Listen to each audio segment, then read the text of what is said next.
कहेंगे।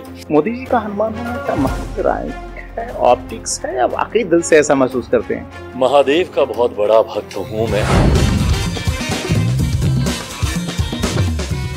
चिराग पासवान मोदी सरकार में फूड प्रोसेसिंग के कैबिनेट मंत्री, रामविलास पासवान के अपने सुपुत्र, युवा बिहारी के तौर पर मशहूर, केंद्र से ज्यादा बिहार की राजनीति में रुचि रखते हैं। रामविलास जी तो वैसे ज्यादातर समय केंद्र की राजनीति में सक्रिय रहे, लेकिन इनका ध्यान बिहार पर है। संवाद में आज चिराग हमारे साथ हैं। पहला सवाल चिराग आपसे यही कि कितना सहज पाते हैं आप दिल्ली में? हालांकि बचपन आपका इसी महानगर में बीता, लेकिन आप हमेशा बिहार में इंटरेस्टेड दिखाई देते हैं, चाहे विधानसभा के चुनाव हो, लोकसभा के चुनाव हो। आप बात हमेशा बिहार और बिहारियों की करते हैं। क्या बिहार के मुख्यमंत्री की कुर्सी की तरफ निगाह है? निगाह किसी कुर्सी पर नहीं, निगाह से मेरे राज्य के ऊपर है, क्योंकि मेरा राज्य ही बहुत बड़ा कारण रहा मेरा राजनीति में आने को लेकर। मैं राजनीतिक परिवार से आता हूं और नेपो किड कहना बहुत सहज है, but I was someone initially, जब मुझे नहीं लगा था कि शायद मैं राजनीति में इतना सक्रिय कभी होऊंगा। मैंने एक दूसरा क्षेत्र चुना था, मुंबई गया था, वहां पे काम कर रहा था, और वहां पे काम करने के दौरान ही मुझे इस बात का एहसास हुआ that how much my state needs me, और I don't know whether my state needs me और not, but then my responsibility towards my state, उसको मैं नकार नहीं सकता हूं। मैं जब मुंबई में काम कर रहा था तो वहां पे कुछ क्षेत्रीय दलों के द्वारा जिस तरीके से बिहारियों को अपमानित किया जाता था, उन पर लाठियां चलाई जाती थी, तकलीफ सबसे ज्यादा इस बात की हुई कि बिहारी शब्द तक को गाली बना दिया गया। आपको अगर किसी को अभद्र भाषा के साथ बुलाना है तो वो बिहारी शब्द का इस्तेमाल करने लगे। जो मेरी पहचान थी वो एक गाली कब बन गई, मुझे इस बात का कभी जिक्र ही नहीं हुआ। ये पता ही नहीं चला कि कब इतनी खूबसूरत पहचान को लोगों ने इतनी हीन भावना के साथ, इतनी गलत दृष्टि के साथ देखना शुरू किया। ये तमाम बातें उस वक्त मुझे परेशान करती थी मुंबई में रहते हुए, और उस वक्त मैं सोचता था कि जरूरी है वापस अपने राज्य जाएं, राज्य की खोई हुए गौरव को, खोई हुई अस्मिता को वापस कैसे लौटाया जा सके, उस दिशा में कार्य करने की जरूरत है। और मुझे लगता है कि coming from this family I already had this platform, जहां पे राजनीतिक ताकत आपको वो हैसियत देती है जहां आप अपनी सोच को धरातल पर आप उतार सकें। उस वक्त मैंने अपने पिता से इस बात का जिक्र किया। He was more than happy that leaving movies and I wanted to come back to politics. He was very happy, और उन्होंने भी मुझे प्रोत्साहित किया। तो इसीलिए मैं बिहार पे मेरी निगाह ज्यादा इसीलिए रहती है क्योंकि कारण बिहार ही रहा मेरा राजनीति में आने का। बॉलीवुड में आपका समय बहुत लंबा नहीं रहा। आपने मॉडलिंग की, आपकी फिल्म 2011 में आई थी, मुझे याद है। कंगना रनौत आपकी हीरोइन थी उसमें, जो आपसे 10 साल बाद जो सांसद बनी है लोकसभा में। वहां शायद उनका करियर पहले शुरू हो गया था। कैसा लगा ये ट्रांजिशन?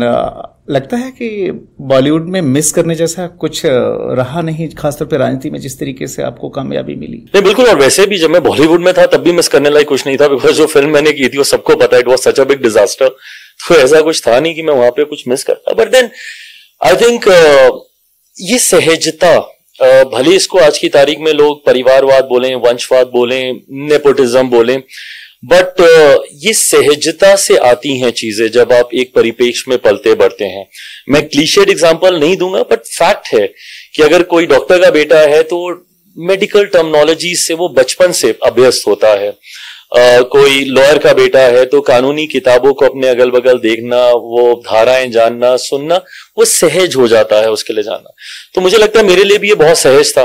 मूवीज वॉज समथिंग जो मेरी 7 पुश्तों में से किसी ने कभी कोई गया नहीं था वहां पे, तो वो सहजता नहीं थी फिल्में करने के दौरान। And I was actually very uncomfortable and it was very difficult for me to work in that confined setup. So to say reel to real life का ये सफर बहुत मोटिवेटिंग था, बहुत राहत देने वाला था। यहाँ आके ऐसा लगा कि अब मैं अपनी सोच को धरातल पर उतार पा रहा हूं। वहां पे दूसरे की सोच को मुझे पर्दे पर उतारना था, पर जब आप अपनी सोच के साथ काम करते हैं तो उसमें ज्यादा मजा आता ही है। तब कैसा लगा कि जो आपने रियल लाइफ की बात की, उसमें जो आपकी हीरोइन थी कंगना रनौत, 10 साल बाद सदन में आपसे मिली जब वो चुनकर आई? नहीं, बिल्कुल, it was wonderful. I was actually looking forward to meet her. मुझे पता था जब वो चुनाव लड़ रही थी और जब उनको टिकट मिला था तो मैं आई वाज कीपिंग एन आई कि उनका चुनाव कैसा चल रहा है, चुनाव प्रचार कैसा चल रहा है। स्वाभाविक है, मेरी मित्र हैं, साथ हम लोगों ने फिल्म की है और इस दौरान थोड़ा गैप भी आ गया था हम लोगों के बीच में because of covid and because of पापा not being well and then you know I had to go through a lot. पापा के जाने के बाद पारिवारिक, राजनीतिक कई लड़ाइयां मुझे लड़नी पड़ी, तो उस चक्कर में वो कनेक्ट हम लोगों का थोड़ा कम हो गया था। सो आई वाज लुकिंग फॉरवर्ड कि वो जीत कर आए एंड मुझे इस बात में कहीं कोई दो राय नहीं थी कि जीतना था ही उनको। सो पार्लियामेंट में उनसे उस मुलाकात का मैं इंतजार कर रहा था जो हुई। काफी प्रेम दिखाया था कंगना ने जब वो पार्लियामेंट कैंपस में आपसे मिली थी, और मुझे जहां तक उस फिल्म के प्लॉट का याद है, अगर जो स्टोरी थी तो उसमें शायद आप कंगना से शादी करना चाह रहे थे, जबकि आपके माता पिता ने दो अलग अलग लड़कियां आपके लिए तलाशी थी, जो रियल लाइफ जो थी। माय गॉड, इस फिल्म की कहानी अब मुझे नहीं याद है। हाँ, यही ना ना मुझे याद है ना देश में किसी को याद होगी। आपने भी जरूर किसी ने आपको फीडबैक दिया होगा तभी आपको याद होगी, अदरवाइज इस फिल्म को कोई देखने की हिम्मत नहीं कर सकता। बट हैविंग सेड दैट, हाँ शायद कुछ ऐसा ही था। 42 साल के हो गए हैं, शादी कब करेंगे? अरे प्रभु, मत पूछा कीजिए सारे सवाल। Let's come back to politics. चलिए पॉलिटिक्स की बात कर लेते हैं। आपने कहा कि पिता के जाने के बाद से आपको काफी खराब दौर देखना पड़ा, खासतौर पे आपने उम्मीद नहीं की थी कि आपके पिता ने अपनी पार्टी को खड़ा किया 2000 के साल में। उसके बाद से अपने भाइयों का, परिवार का ध्यान रखना, जो कि आजकल न्यूक्लियर फैमिली का ये है, लेकिन उन्होंने सबका ध्यान रखा और उसके लिए उनकी आलोचना भी हुई कि भाई परिवारवाद को बढ़ावा देते हैं, अपने सभी भाइयों को राजनीति में लेके आए, यहां तक कि भतीजों को भी लेके आए, और आपके चाचा ने ही आपकी पार्टी से आपको ही बेदखल कर दिया और फिर आपको सब कुछ स्क्रैच से शुरू करना पड़ा। यह अनुभव कैसा था आपके लिए? आई थिंक ये अनुभव था अपने में, आई थिंक एन एक्सपीरियंस जिसकी कमी थी, जो मैं अब मानता हूं कि शायद थी, वो अनुभव मुझे हासिल हुआ। कठिनाइयों भरा था ये, इस बात में कहीं कोई दो राय नहीं है। एक ऐशो आराम की जिंदगी में मैं पला बढ़ा। माय पेरेंट्स मेड श्योर कि मुझे कभी किसी प्रकार की कोई दिक्कत नहीं हो, कोई तकलीफ नहीं हो। पापा खासतौर पे, क्योंकि वो इतना प्यार करते थे, तो उन्होंने मेरी हर ख्वाहिशों को पूरा करने का काम किया।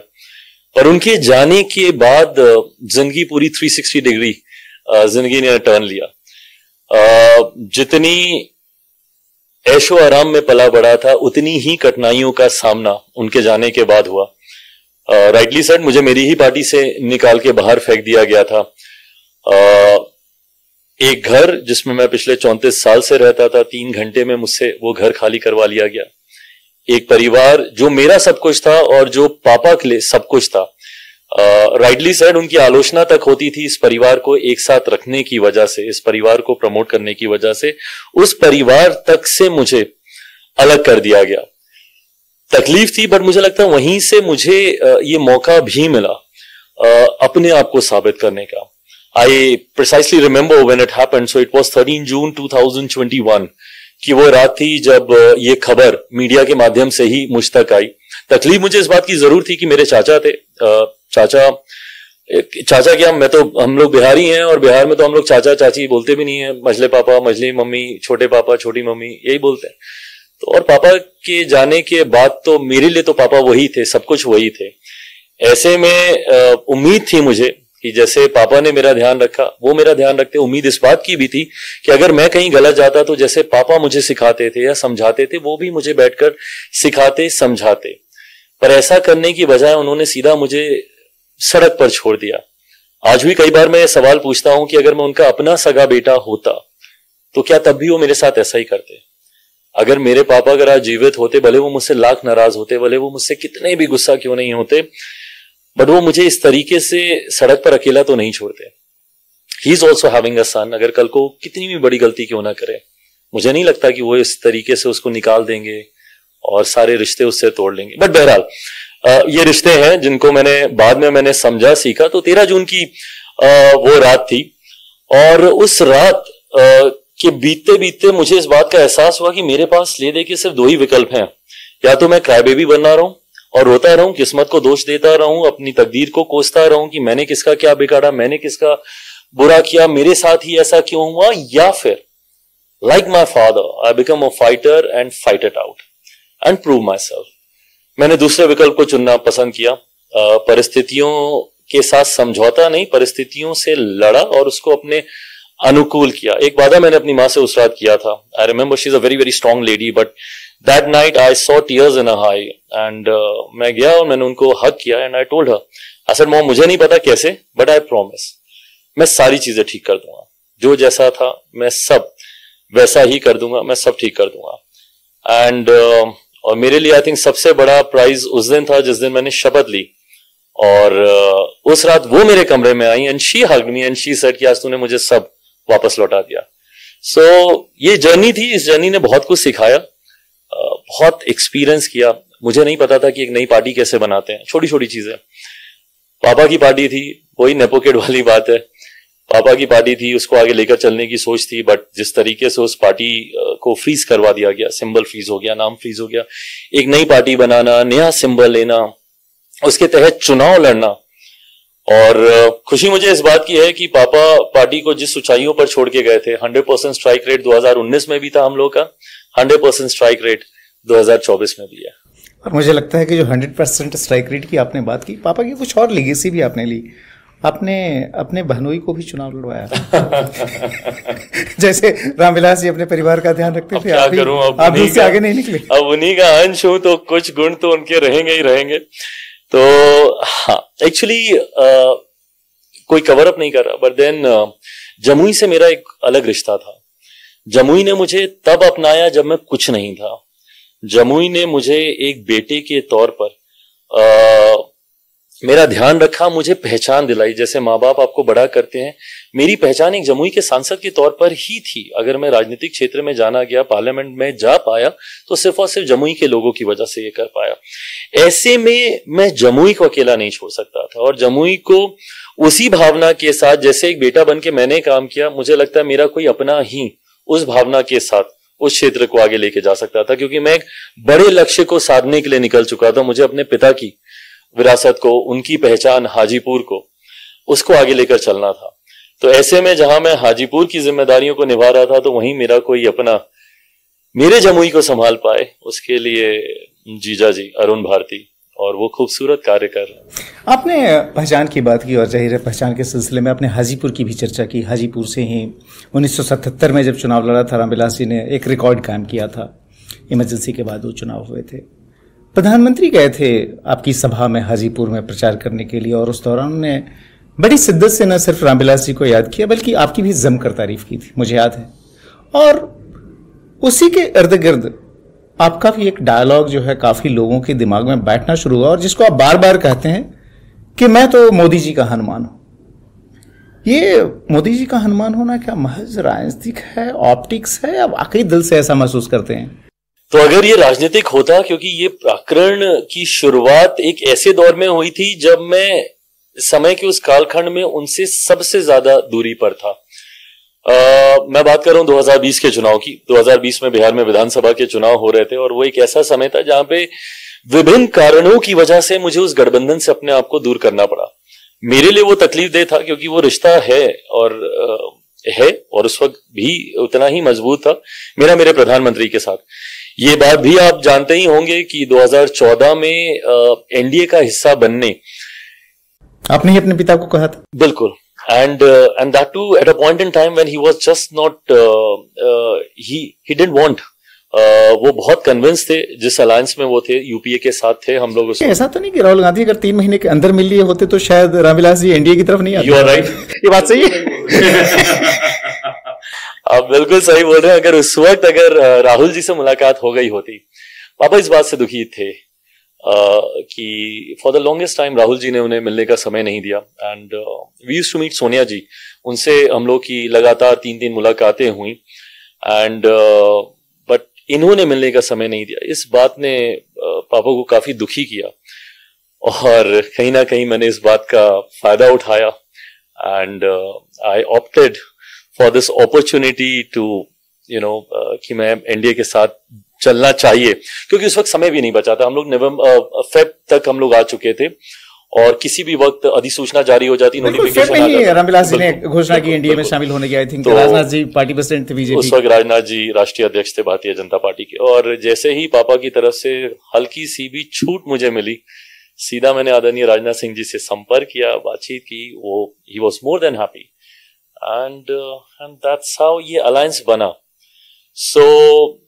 तो हाँ, उस वक्त भी पापा को कन्विंस करने को लेकर उनको मैं राजनीति में लेकर आया एनडीए के साथ। उसका सबसे बड़ा कारण मेरे मौजूदा प्रधानमंत्री ही थे।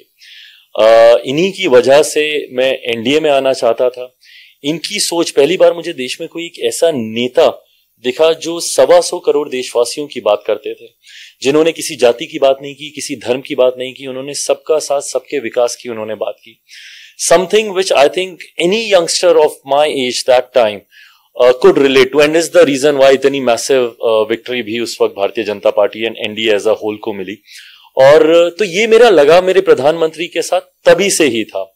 और तो मेरे लिए 2020 में काफी तकलीफदेह था उनसे अलग होना, बट जैसा मैंने कहा विभिन्न कारण इसके लिए जिम्मेदार थे, उनसे मैं अलग हुआ और चुनाव अलग लड़ा। और उन दिनों मेरे ऊपर ये काफी तंज कसे जाते थे कि प्रधानमंत्री की तस्वीर का आप इस्तेमाल नहीं करेंगे, क्योंकि मैं अकेले चुनाव लड़ रहा था, और तो उनकी आप फोटो नहीं लगाएंगे सोशल मीडिया में, कहीं वो नहीं करेंगे। तो उस वक्त मैंने बातों बातों में कहा था कि मुझे प्रधानमंत्री की तस्वीर अपने होर्डिंग पे लगाने की जरूरत नहीं है, वो मेरे दिल में बसते हैं, और दिल में बसते हैं से फिर हनुमान का जिक्र होने लगा। और हाँ, वो भक्ति भाव तो है मेरे मन में उनके प्रति। एक चीज बताइए, कहीं ये टैक्टिकल अंडरस्टैंडिंग तो नहीं थी? नीतीश कुमार और उनकी पार्टी हमेशा ये कहती रही कि आपकी एक तरह से जो चोरी छिपे अलायंस थी बीजेपी के साथ, और इसीलिए उन्होंने आपके जरिए जो है उनको नुकसान पहुंचा, उनकी सीटें इतनी कम हो गई। ना उखाड़े गड़े मुर्दों को क्योंकि अब गंगा से काफी पानी बह चुका। और नीतीश जी की आपने तारीफ भी शुरू कर दी है 2020 के चुनाव में आपको बुरा कह के परेशान करते थे। आज की तारीख में मेरे मुख्यमंत्री के साथ बहुत खूबसूरत रिश्ते हैं, और मुझे लगता है कि उस वक्त गठबंधन का हिस्सा हम लोग उतनी मजबूती से नहीं थे, इसलिए वो कम्युनिकेशन गैप था। But today I think I have वो अपॉर्चुनिटी है मेरे पास, अपनी हर चिंताओं को मैं मेरे मुख्यमंत्री के साथ बैठकर साझा कर सकता हूं और सुलझा सकता हूं। उस वक्त ये परिस्थितियां नहीं थी, तो मुझे लगता है दूरियां, संवादहीनता कई बार दूरियां ले आती हैं, और वो कारण बना उस वक्त। रामविलास जी से जाहिर है आपने काफी सारी चीजें सीखी, जिसका आप जिक्र भी कर रहे थे, पॉलिटिकल लेगेसी भी उनकी है। क्या मौसम विज्ञान भी आपने उनसे सीखा? मैं लेना चाहूंगा कब कहां पे जो है जुड़ा जाए। ये उनका एक ऐसा गुण है, शुरू में तो मेरे को समझ में नहीं आता था कि मेरे पिता की तारीफ हो रही है कि उनकी आलोचना हो रही है, whether he's been appreciated or he's been criticized, but then eventually I've realized कि अगर आप राजनीति में हैं तो, और राजनीति में अगर आप हवा का रुख समझ सकते हैं, and which is true, मतलब 2004 वाले चुनाव में किसने सोचा था कि यूपीए सरकार आएगी? उस वक्त इंडिया शाइनिंग का जिक्र हो रहा था, जिक्र कर रहा था, एंड एवरीबॉडी। जैसे इस बार हरियाणा के चुनाव में कोई नहीं मान रहा था कि कांग्रेस नहीं वहां पे सरकार बनाएगी, वैसे ही उस वक्त कोई नहीं मान रहा था कि बीजेपी वापस नहीं आएगी। एंड बट देन वो दौर था जब उन्होंने यूपीए के साथ अलायंस किया, और बट देन यस, एक खूबसूरती जो मैं मानूंगा कि उनकी सोच की ताकत थी, और उस सोच की ताकत को मैं भी रखना चाहता हूं, वाज हम लोगों ने कभी पोस्ट पोल अलायंसेस नहीं किए। ये पापा की एक बहुत बड़ी वो थी कि उन्होंने कभी सत्ता के लिए समझौता नहीं किया।